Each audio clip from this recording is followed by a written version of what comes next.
we're going to start for our cannoli filling.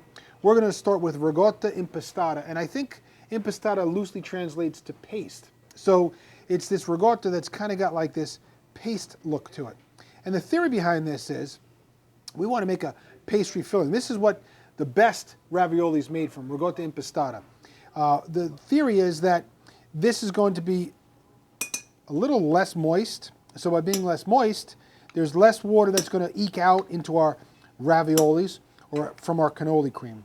So it's got to, see how it's really thick? See that? Now regular ricotta is crumbly. It's a lot more full of water. But what we're going to do, now let's say you want to go to the market, you're looking for ricotta or ricotta.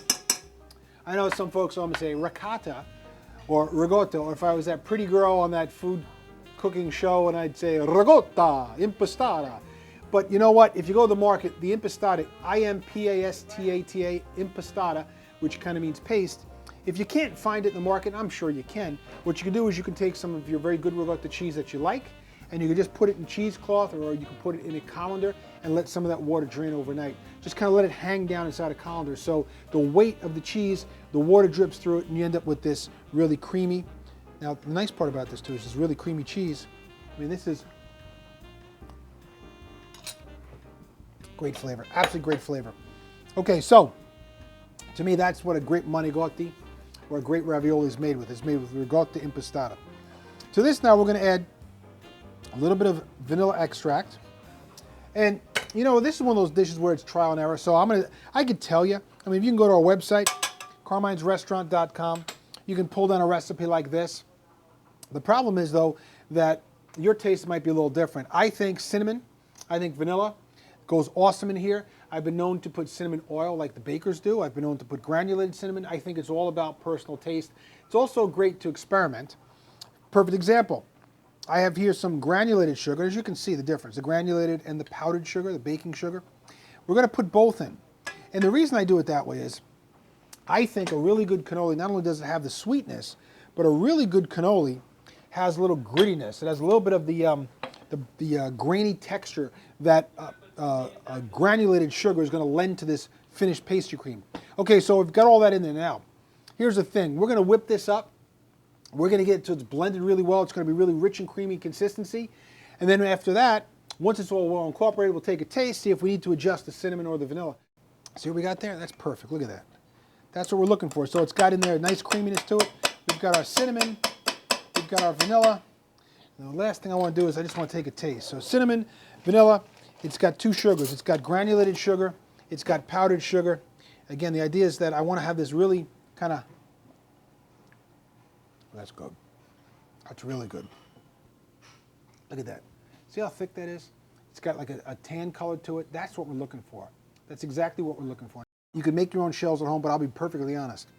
To make this cannoli shell at home, you have to make the dough, cut it out. My grandma would use a broomstick because if you use metal, you can buy metal dowels now in the stores that you can go buy, you know, kitchenwares. The problem is that they get real hot. So you drop them in frying oil. You have to get them with the tongs because you can't grab them with your hands. Makes a lot of problems. My grandma would do, she'd cut the end off of broomsticks.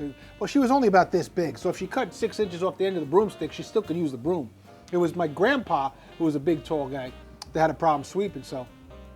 Actually, I know some grandmas that used to ride those brooms that my grandmother used to, that's a whole other story. But anyway, what we do is, you'd use the wooden dowel because then you could kind of grab them, they'd cool off a lot easier. They wouldn't get as hot and they wouldn't retain the heat as much. But the effort that it goes into this, and to pinch them close, you can really go out and buy some really good cannoli shells. I think that if you have a chance, make cannolis, make the cannoli cream. That's the important part, and you can buy the shells. Okay, so we fill that cannoli cream, we put it in a pastry bag. Now, I see a lot of guys in the restaurant, what they'll do is they'll take this whole thing, fill it all the way up to the top, they'll go to squeeze it from back here. First thing that happens is all the cream comes out the back over their shoulder. I don't know if that's good luck or what, but I don't like to do that. Second thing is, you're trying to force all this in here, all this cold, thick cannoli cream through the little star tip at the end here, and it takes a lot of effort. If you do it this way, take a little bit at a time, right inside, 1, 2. We'll put a little bit right down on the plate. We call that our pastry glue. There you go. The idea then is that as we're carrying that tray or that plate and we're taking it through the dining room or you're going from the kitchen to your dining room, you're not going to have that fall on the floor. Then to finish the whole thing, a little bit of powdered sugar. Really simple. If you wanted to, a nice hot double espresso. If you wanted to dip the shells in chocolate, that would work.